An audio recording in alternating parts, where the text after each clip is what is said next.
What's going on, everybody? Welcome to another super exciting Art of War video. This week we're going to be breaking down the meta from the northeast section of the United States, where actually I reign from. For those of you who don't know, I'm from Jersey. And what's really exciting? The Battle for Salvation GT. That is a tournament that I love so near and dear to my heart. I went to it for like 10 years in a row before I moved down to Florida, and I'm so glad to see they're still thriving and growing, and their player base is expanding because, man, they put on such a great show. What a great team. So the Battle for Salvation GT is this year a 94-person major event with some really stiff competition. Sean Naden actually ended up taking the whole thing down. For those of you who don't know Sean, he is one of the most accomplished Warhammer players out there in the world. And he's the captain of the United States Team America WTC team. So, nothing soft there whatsoever. So we're going to break down exactly how Sean won with Orks of all factions in this time of Eldari and CSM and other broken things hitting the meta. And then kind of what else did really well in this environment. Now this event is actually from a couple weeks ago. So since then, the new Space Marine Codex has launched and is now being played. Back then, it was the old Space Marine Index. So slightly different things there, but other than that, it's the same rule set and everything. So we'll just gloss over that little nitpicky thing and move forward. For those of you who are new to this channel, we do competitively focused Warhammer content. This is a tournament breakdown series we do every single Monday. We review major tournaments or higher and kind of break down what happened, to give the story of the tournament a little bit. But we do tier lists on Tuesdays, we do games on Wednesdays, we do fix my list and build list on Thursdays, Fridays. Plus, we have so much more content in the War Room, so definitely check that out in our link below, thewarroom.vhx.tv. But please do us a favor, like the video, subscribe to the channel. It really helps us keep on growing. And then leave a comment. It helps people find the video, and it gives some awesome discussion. So let us know what you think about this video, or maybe the Ork meta, or anything else coming out in the near future. But for now, let's get right on into it. So Battle for Salvation over here was a 94-person major tournament. Like I said, Sean brought it down with Goss. This is kind of our placings thing. This is Best Coast Pairings website, to which you can go on right now and make an account, and then you can search up all the tournaments in the world for Warhammer you want, or other games. Sashal Edelkraut, he actually is a good friend of mine, just beat me at the last event I played him at not too long ago, with probably a very similar Imperial Fist army. His army looks like a dumpster fire, but my god, is it effective on tabletop. Also going undefeated here, 6 rounds, and I guess he had worse tiebreakers than Sean to give Sean the win. Or knowing Sean and Sasha, Sean probably took best general, and Sasha probably took best overall, and that was happy enough for them. So Johnny Zoo with Black Legion going 5-1. We've got a pile of 5-1s. So we've got Black Legion there. Leagues of Votan, Drew Salzborn coming out of nowhere with Leagues of Votan. They've been on the rise lately as well. David Adelman with Yanari, not an army you typically see too often in lieu of like Craft World Eldari, but you'll notice in our 1, 2, 3, 4, 5 spots there is no Eldari. There's just Yanari here, so we'll definitely look at that. And he took his loss round 1, which means one or two things. One, the guy took a loss and then seal stomped the rest of the field, but towards the latter half of this tournament, the 70-point win, this 100-point win, that becomes less and less likely. So we'll definitely follow their strength of schedule and see exactly how that happened. We got some questions in the chat. Isn't Sean one of those wizards in list building? Sean plays Sean armies that are not net lists whatsoever, and they work for Sean. So absolutely in that respect.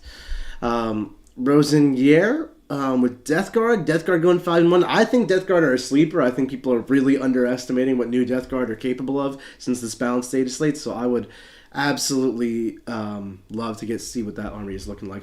Got a correction about my assumption here. Looks like Sean took best overall because he can actually paint well. Sean does paint super well.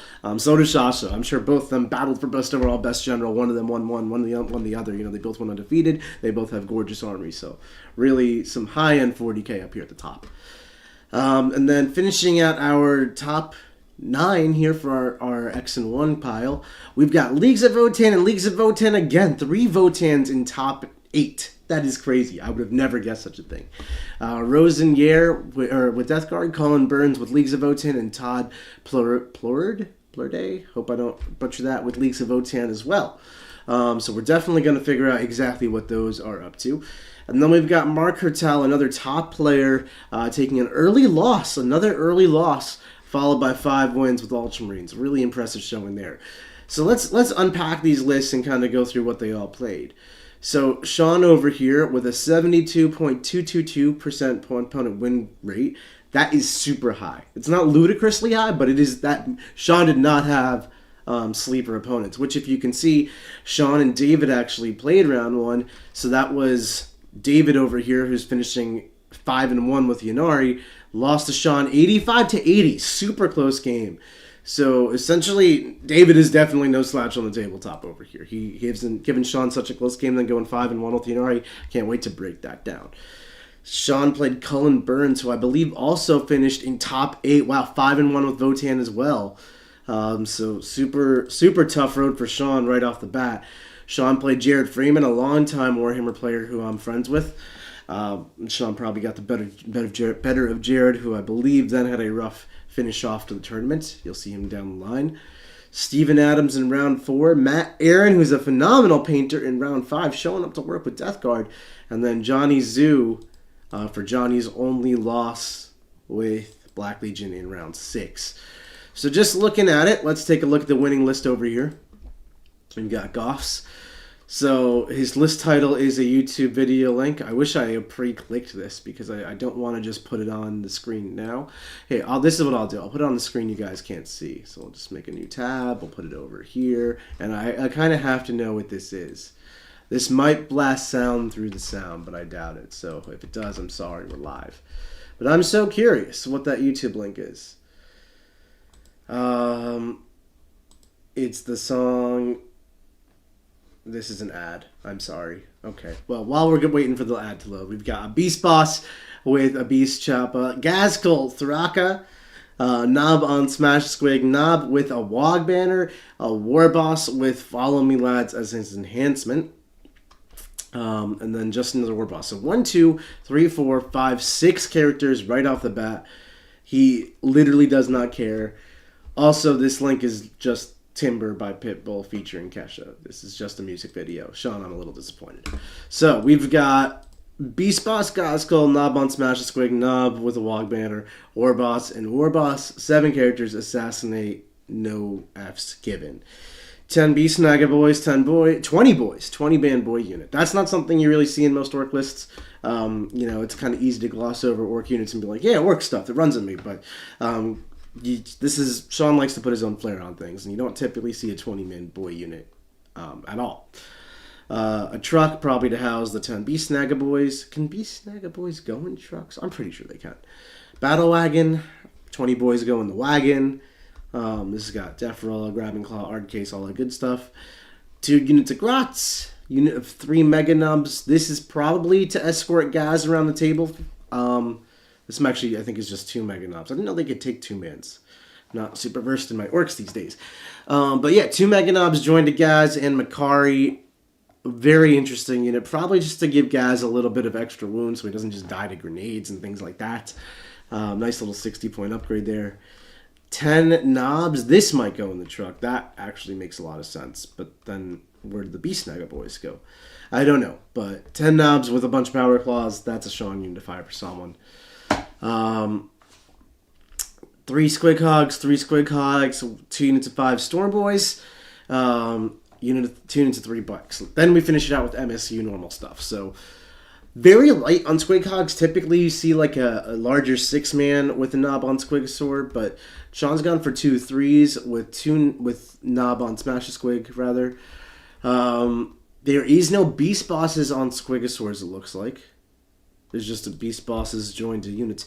This looks like a very unassuming, kind of weak Orc list, which is exactly how Sean likes to win his tournaments. So, as far as how it all works, I mean, I know Sean as a player likes to orchestrate these gorgeous charges, which are just, the whole army connects on turn 2, and this beautiful masterpiece that takes him 2 hours to set up, and then, the last turn's 3 for 5, he plays in 5 minutes. That's typical of Sean. But what he's trying to do in terms of why each unit is individually in this army as opposed to any of the other archetype choices you have for the Orc Pressure Wog Turn 2 style army, I truly have no idea. This is a very unique Sean army. It's got all good elements. There's nothing wrong with MSU Bikers and MSU Storm Boys, MSU Squig Hogs, Gretchen, Battle Wagon with 20 dudes, and all of it makes sense. It's just like, how does it all come together? And that's Sean's player skill. course. Oh, that's, you're not supposed to see that. That's behind the curtain. As we continue, we've got Sasha Edelkraut with his Imperial Fists. Sasha taking out Andrew Close. John Clayton, Zach Hilt, Eric Guerra. Rosenyer, that was Rosen from our top 8 with Death Guard. And then TJ Lanigan, another top player playing Genestealer Cult at this event. So very impressive showing from Sasha as well. Sasha's Imperial Fist. Now remember, this is Old Space Marines. But let's just take a look at exactly what's going on here. We've got Darnath Lysander. We've got a Librarian in Phobos Armor, a Primaris Librarian with Bolter Discipline Enhancement, and Tor Garridan. This looks eerily familiar because I think I just played against this like 2 weeks ago in Sasha's hands. It's very, very effective, so I'll break that down. Unit of 6 Aggressors, 3 Eliminators, 2 units of Eradicators, 2 units of Inceptors, 1 is Assault Bolters, 1 is Plasma, 2 units of 5 Infiltrators, the 10-man Stern Guard Sasha loves, a Thunderfire, 2 Whirlwinds, Calidus, and Henchmen. So I don't want to spend too much time breaking down this army, just because it is different to how it will function now. It is very reliant on Seal of Oath, comboed with the Whirlwinds to be this backfield pressure that lets Sasha play a very non-committal, non-interactive game from you. Basically, he screens you out very effectively with double Infiltrators. He slows you down with the Thunderfire Cannon. Phobos Librarian joined Infiltrators really takes one flank and just kind of owns it because you can't really deep strike or shoot it effectively. And then that's kind of like what's happening to you that you can't do anything about. There's so many points in non-interactivity here. It's very flexible. In my game, he outflanked the Stern Guard veterans, so that was an annoying piece to try to handle. And then they do a ton of Mortals with Seal of Oath again.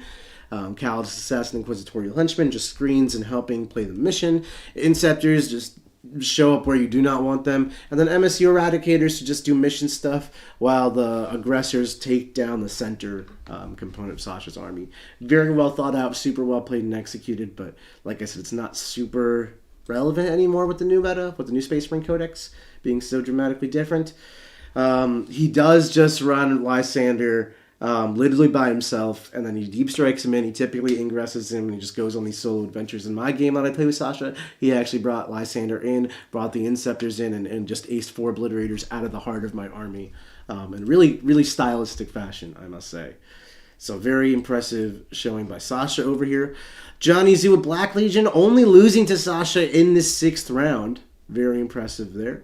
Or rather, Sean in the 6th round, I believe. Yeah, only losing to Sean in what could have been the finals for Johnny, the victory here.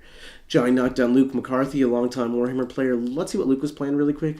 Luke was playing World Eaters. Nice. Then Tony Phillips, Pat Ballerjan, Todd Plurday, who was also made our top 8 here with Votan. So we'll break down those Votan lists. Johnny knocked out TG, the irony, TJ, the Chaos player, and then Johnny finally took his loss to Sean. So what is the pain train that this Black Legion is pumping? And remember, Chaos Space Marines are absolutely on the rise as one of the strongest armies in the game right now, if not the strongest army. So this list is called the Gwen Stefani. Did everyone just name their list after music? I don't understand. Abaddon the Despoiler, Chaos Lord, Nurgle Dark Commune. I wonder if we'll see some Accursed Cultists. 10 regular cultists, a Rhino, Nurgle Dark Commune, of course. 10 Terminators joined Abaddon. We got the full package. 2x5 Chosen joined to the 2 Lords. Was it 2 Lords? It was 2 Lords, yep. In the Rhino. So we've got 10-man Termi Brick with Abaddon. Dark Commune. 2 Chosen Rhino. This is a nice hybrid. Double Forge Fiend to finish it out with a firepower. We got 1 Nurgle, 1 Undivided. 2 Nurglings and Selesky. This list is power, this list is pain, and this list is trying to absolutely murder your face. It's got excellent backfield harassment with Selesky. It's got just the right amount of other stuff with Nurglings, and Cultists. It's got the 10-man Terminators to plow straight down the middle at you. Probably deploys a Forge Fiend and outflanks one, or even outflanks both of them. Chosen in the Rhino just gives you that burst of speed and pain. And then the Accursed Cultist blob follows up behind, being unshootable and basically just being that board control while everything else is tabling you. Beautiful army here played by Johnny Zoo. So, very impressive run there. Drew Salzborn with Leagues of Votan. And we actually just, Siegs and I built a list with Leagues of Votan very recently. And Drew is who gave Mark Hertel his loss in round 1, and we all know Mark sweeped through the tournament. Drew hit Sid Lombardi, Daniel Wilmoth, who I saw was not too far down, Dillian Woods, Jared Friedman, who took his first loss to Sean, took another loss to Drew here a little later in the tournament, and then Boris Pilativ. So Drew's playing Leagues of Votan with just one character, the Call, 10 Hearthkin Warriors, 4 Sagittars, not the 6 that we had built in the build list section. Broke your Thunderkin, broke your Thunderkin, broke your Thunderkin, 3x3 Thunderkin, 2x5 Berserks, MSU Votan out the wazoo over here. 10 Hearthguard, that's a staple, and then triple Landforts. Holy crap. This was looking like MSU Votan, then it became Big Pain Votan. Wow. At the last 1,200 points of the army. They put all this into 800? That's insane. Votan popping off, Kings. This is a great army. It is both MSU and durable. It has got all the nuts and bolts you need. It's got mobility through the deep striking, ingressing Terminators, the Hearthguard. It's got triple land forts, just bully objectives and shoot people to death. MSU units all over the place to do scoring and play the mission and screen. It's just fantastic. Really impressive showing from Drew over here. Then we've got David Adelman with Yanari. Now, this was the Yanari player who took a round 1 loss. Let's see who he lost to. Of course, Sean Naden. Yep. And then Tim Malloy. Sam Lucidi, my hero, Sam, taking another loss to David over here. I love Sam. Dave Siniera, Jack Murphy, and Sid Lombardi. Sid had a rough tournament, looks like. So, David here finishing 5-1 with Yanari, going with Ivrain, who's the Warlord, a Spirit Seer with the Phoenix Shed, and that's going to allow it to come back to life. 2x5 Mandrakes for mission play, shenanigans, infiltrating, going up and coming down. Great units. 15 Scourges, 12 Dark Lances, nice and inserted. 15 Shadow Specters. This is the definition of a Fire and Fade style army. 6 units in a row have a built-in mechanism to leave after shooting you. 5 Warp Spiders, 10 Wraithguard. You know who's joining them. That Spirit's here that comes back to life, which is really nice because I see a lot of Chaos players and World Leaders players making the plan to just precision out the Spirits here, which is great, but now he comes back to life. The nice side, though, is that he doesn't have Fate's Messenger to just manipulate Fate Dice into tabling you.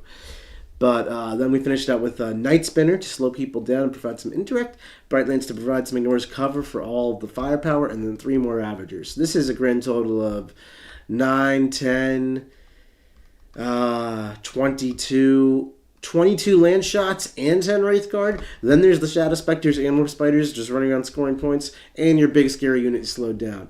This is a super strong army, and not surprising that it actually lost to Sean in the first round. It looks like it would just table Sean, no problem with the firepower here. But Sean's army is compact and small and definitely able to hide. And then all those tricks to move after shooting, they are best used when they're helping you in a firefight because it lets you shoot and not be shot back. Charging doesn't care about walls, and I'm pretty sure Sean just walked right through and charged him. As we continue on through, we've got Ronin with Death Guard. This is our first Death Guard appearance. Ronin over here, let's just go through his strength schedule. Krista Buke, who was a longtime Warhammer player.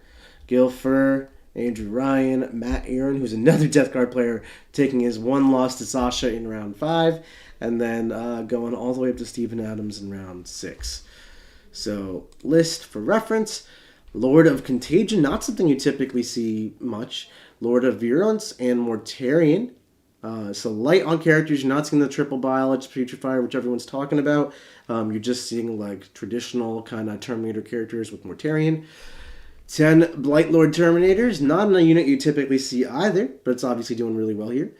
Unit 10 Cultists, big unit of Death Shroud, so those are your 2 characters. We're probably seeing the Lord of Contagion join the Blightlords to make them actually combat capable, and we're seeing the Lord of Virulence join the Death Shrouds to make them a little bit more shooty with reroll wounds. 3 Foeded Bloat Drones with the Flesh Mowers. So we always talk about how you want to give up either Assassinate or Bring It Down in Death Guard and not both, and it's clear that we're going for Bring It Down here. 3 Bloat Drones and 3 Plague Burst Crawlers to round it out, along with 2 and 3 Nurglings to help with mission play. This is definitely a more traditional style Death Guard build, almost as though it was pre-balanced data slate, but it's obviously working super well with the points adjustments and the new Contagion rules. not the Rhino spam army that we've seen doing well, which is awesome to see that Death Guard being able to have multiple builds here. Finishing out our top 9, we've got Cullen Burns with more Leagues of Votan. We'll see how similar this list is to the other list.